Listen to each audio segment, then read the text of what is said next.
بسم الله الرحمن الرحيم. والصلاة والسلام عليك يا رسول الله، والصلاة والسلام عليك يا حبيب الله، والصلاة والسلام عليك يا خاتم النبيين، وعلى آلك وأصحابك يا رحمة للعالمين. اللہ تبارک و تعالیٰ کا شکر ہے کہ اس نے ہمیں یہ مبارک نشستوں میں حاصل کی سعادت عطا فرمائی. اللہ تعالیٰ ہمیں یہ مبارک نشستوں کی اور یہ مبارک افطار کی بے شمار برکات اور رحمتیں برکتیں نصیب فرمائے. کل کی نشست میں ہم نے واقعہ کربلا میں مدینہ منورہ سے مکہ مکرمہ کا مبارک سفر ہم نے سنا تھا. آج ہم مکہ مکرمہ سے کربلا معلیٰ کا مبارک سفر آج ہم سماعت فرمائیں گے. امام عالی مقام امام حسین رضی اللہ تعالی عنہ جب مکہ مکرمہ کی مقدس سرزمین میں آپ تشریف فرما ہوئے، وہاں کے لوگوں نے آپ کو بڑی محبتیں دی اور وہاں کے لوگوں نے آپ سے بڑا والہانہ پیار فرمایا اور اچھے انداز سے آپ کے ساتھ پیش کرے. اور مکہ والوں کی چاہت تھی، مکہ والوں کی خواہش تھی کہ امام عالی مقام امام حسین رضی اللہ تعالی عنہ ہمیشہ ہمارے پاس ہی تشریف فرما رہے.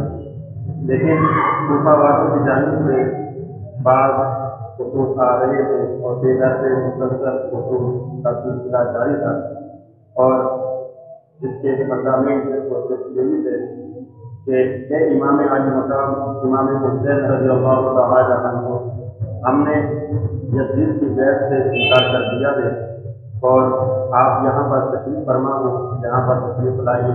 ہم آپ کے مبارک ہاتھ پر جو ہے ہم بیعت کریں گے. امام عالی مقام امام حسین رضی اللہ تعالی عنہ کے پاس انکار کی کوئی شرعی وجوہات نہ تھی کہ آپ انہیں اس انداز سے جو ہے آپ جواب عطا فرماتے اور کس طرح آپ انہیں منع فرماتے. تو امام عالی مقام امام حسین رضی اللہ تعالی عنہ نے مشورہ فرمانے کے بعد یہ جو ہے ایک مسئلے کا حل نکالا کہ اپنے پیارے چچا صاحب سیدنا امام مسلم بن عقیل رضی اللہ تعالی عنہ کو آپ نے روانہ فرمایا. سیدنا امام مسلم بن عقیل رضی اللہ تعالی عنہ کے ساتھ آپ کے دو شہزادے چھوٹے شہزادے، ایک کا نام محمد اور ایک کا نام ابراہیم ہے. یہ دونوں شہزادے بھی آپ کے ساتھ جو ہے ہو جاتے ہیں. سیدنا امام مسلم بن عقیل رضی اللہ تعالی عنہ کوفہ پہنچ کر آپ نے ان لوگوں سے امام عالی مقام امام حسین رضی اللہ تعالی عنہ کی جو ہے آپ نے بیعت دی اور دیکھتے ہی دیکھتے لوگ آپ سے امام عالی مقام امام حسین رضی اللہ تعالی عنہ کی بیعت کرنے لگے. تو چند ہی دنوں کے اندر سیدنا امام مسلم بن عقیل رضی اللہ تعالی عنہ کے ہاتھ میں جو ہے تقریباً 12,000 سے زائد افراد نے آپ کے ہاتھ میں بیعت کر لی. جب کوفہ کے حالات جو ہے تبدیل ہونا شروع ہوئے، وہاں کے لوگ جو ہے جب تبدیل ہونا شروع ہوئے، تو وہاں کے جو گورنر تھے صحابی رسول سیدنا نعمان بن بشیر رضی اللہ تعالی عنہ نے لوگوں کو ایک جگہ پر جمع فرمایا اور جمع فرمانے کے بعد جو ہے آپ نے ارشاد فرمایا کہ اے لوگوں، تم یزید کی مرضی کے خلاف کر رہے ہو. جیسا یزید چاہتا ہے ویسے تم لوگ نہیں کر رہے. اگر یزید کو پتہ چل گیا تو یزید اور بھی زیادہ ظلم و ستم کرے گا، اسے جو ہے وہ یہ اچھی بات نہیں لگے گی، لہٰذا تم ایسا کرنا چھوڑ دو. سیدنا نعمان بن بشیر رضی اللہ تعالی عنہ نے لوگوں کو سمجھایا اور وہاں پر ایک شخص عبداللہ نامی جو وہاں پر بیٹھا ہوا تھا، اس نے کہا کہ آپ ان کے ساتھ سختی کے ساتھ جو ہے آپ ان کے ساتھ پیش آئیں اور انہیں جو ہے جو یزید کے خلاف کام کرتے ہیں آپ انہیں قتل کرتے ہیں. تو سیدنا نعمان بن بشیر رضی اللہ تعالی عنہ نے فرمایا کہ یہ مجھ سے نہیں ہو سکتا کہ میں مسلمانوں کا خون بہاؤں، میں مسلمانوں کے درمیان جو ہے خون ریزی کروں، لہٰذا میں ایسا نہیں کروں گا. اپنے منصب کو قربان کر دوں گا، اپنے عہدے کو قربان کر دوں گا، لیکن مسلمانوں کا خون میں نہیں بہاؤں گا. سیدنا نعمان بن بشیر رضی اللہ تعالی عنہ کی مجلس سے وہ شخص اٹھا اور اس نے جو ہے آ کر ایک وقت یزید کے پاس جو ہے پہنچا دیا، یزید کے پاس جو ہے بھیج دیا۔ سیدنا نعمان بن بشیر رضی اللہ تعالی عنہ کی مجلس سے آنے کے بعد اس شخص نے جو خط لکھا اس میں یہ لکھا تھا کہ نعمان بن بشیر کوفہ کا کمزور ترین جو ہے یہ گورنر ہے اور کوفہ کے حالات بالکل تبدیل ہو چکے ہیں، یہاں کے لوگوں نے آپ کو چھوڑ کر امام حسین رضی اللہ تعالی عنہ کی بیعت کر لی ہے، لہٰذا یہاں پر ایک سخت گورنر کو بھیجا جائے جو یہاں کے حالات کو جو ہے وہ کنٹرول کرے۔ اگر یہاں کے حالات کو کنٹرول نہ کیا گیا تو کوفہ یہ آپ کے ہاتھ سے نکل جائے گا۔ وہ اس شخص نے یہ خط کا مضمون جو ہے وہاں پر بھیجا، پھر یزید نے اپنے قریبی جو ہے دوستوں سے مشورہ کیا اور کہا کہ اس مسئلے کا کیا حل نکالا جائے۔ تو یزید کے لوگوں نے کہا کہ ایسا کرو، بصرہ کا جو گورنر ہے عبید ابن زیاد، تم اسے جو ہے کوفہ کی بھی گورنری عطا کر دو، وہ جو ہے بڑا سخت ہے، کسی کی باتوں میں نہیں آتا، لہٰذا تم اسے جو ہے وہاں پر بھیج دو۔ ابن زیاد اس نے جو ہے بصرہ میں اپنا جانشین اپنے بھائی کو مقرر کیا اور جو ہے بڑا چالاک تھا، بڑا مکر و فریب کرنے والا شخص تھا۔ قادسیہ کے راستے سے جو ہے وہ کوفہ کی جانب آیا اور کوفہ میں جو ہے داخل ہونے لگا اور اس نے ایسے مکر و فریب اور اتنا دھوکہ باز والا اس نے سامان کیا کہ حجاز مقدسہ کے راستے سے وہ داخل ہو رہا تھا تو اس نے لباس بھی، کپڑے بھی جو ہے حجاز مقدسہ والے ہی جو ہے اس نے پہنے تاکہ لوگ اس سے پہچان نہ سکے۔ چند لوگ 20-25 افراد اس کے ساتھ تھے، وہ اس راستے سے اندر داخل ہو رہا تھا اور وہاں کے لوگ امام علی مقام امام حسین رضی اللہ تعالی عنہ کے انتظار میں بیٹھے ہوئے تھے اور انتظار کر رہے تھے اور ہر روز ان کا معمول تھا کہ آ جاتے کہ کس دن جو ہے امام علی مقام امام حسین رضی اللہ تعالی عنہ ہمارے یہاں تشریف فرما ہو اور ہم آپ کا جو ہے والدانہ استقبال فرمائیں۔ جب جو ہے یہ ابن زیاد مغرب اور عشاء کے درمیانی اوقات میں جو ہے یہ وہاں پر پہنچتا ہے اور دیکھتا ہے کہ لوگوں کی ایک بہت زیادہ بھیڑ جو ہے وہ لگی ہوئی ہے اور لوگ امام علی مقام امام حسین رضی اللہ تعالی عنہ کے استقبال کے لیے جو ہے جمع ہے۔ جب لوگوں نے دیکھا کہ ایک عربی شخص جو ہے، عربی نواز شخص جو ہے وہ آ رہا ہے تو انہوں نے سمجھا کہ امام علی مقام امام حسین رضی اللہ تعالی عنہ جو ہے وہ تشریف لا رہے ہیں، تو خوش آمدید اور ویلکم کے نعرے بلند کرنے لگے، مرحبا مرحبا کے نعرے جو ہے بلند کرنے لگے اور ویلکم کرنے لگے، خوش آمدید کرنے لگے۔ تو جب لوگوں کی بھیڑ بڑھ گئی تو ایک شخص نے آواز لگائی کہ یہ امام علی مقام امام حسین رضی اللہ تعالی عنہ نہیں ہے بلکہ یہ کوفہ کے گورنر ابن زیاد ہیں۔ جب لوگوں نے سنا تو اب جو ہے لوگ اپنے اپنے گھروں میں واپس لوٹ کر چلے گئے۔ وہ شخص ابن زیاد سیدھا گورنر ہاؤس میں جاتا ہے اور وہاں پر جا کر کوفہ کے جو بڑے بڑے سردار تھے انہیں جو ہے گرفتار کر دیتا ہے اور انہیں کہتا ہے کہ تم اپنی قوم سے کہنا کہ کوئی بھی شخص جو ہے ان کے خلاف نہ کرے، اگر آپ کی قوم ان کے خلاف ان کی مرضی کے خلاف کام کرے گی تو وہ انہیں شہید کر دے گا، انہیں جو ہے قتل کروا دے گا۔ لہٰذا انہوں نے اپنی قوم جو ان لوگوں سے وعدہ لیا اور پھر وہاں پر دوسری جانب سیدنا امام مسلم بن عقیل رضی اللہ تعالی عنہ جو ہے آپ نے تبلیغ فرمانا شروع کی، تبلیغ فرماتے رہے، تبلیغ لوگوں کو جو ہے سیدھے راستے کی جانب لاتے رہے اور لوگ آپ کی اطاعت و فرمان برداری کرتے رہے، یہاں تک جو ہے کئی بار ایسا بھی ہوا کہ آپ نے لوگوں کے ساتھ مل کر جو ہے گورنر ہاؤس کا آپ نے گھیراؤ بھی کر دیا، لیکن ان کے ساتھ یہ کر رہے تھے اہل بیت کی یہ شان نہیں ہے، اہل بیت کا یہ طریقہ نہیں ہے کہ وہ جنگ میں پہل کرے، جنگ میں جو ہے سب سے پہل جو ہے یہ کرے، لہٰذا انتظار کر رہے تھے اگر ابن زیاد کی جانب سے جو ہے اگر زیادتی کی جاتی ہے، ابن زیاد کی طرف سے جو ہے اگر جنگ میں پہل کی جاتی ہے پھر جنگ میں جو ہے ان کا دفاع کیا جائے گا، پھر مقابلہ کیا جائے گا۔ اور اسی وقفے میں جو وقفہ ہوا تھا، اسی وقفے میں ابن زیاد نے موقع پا کر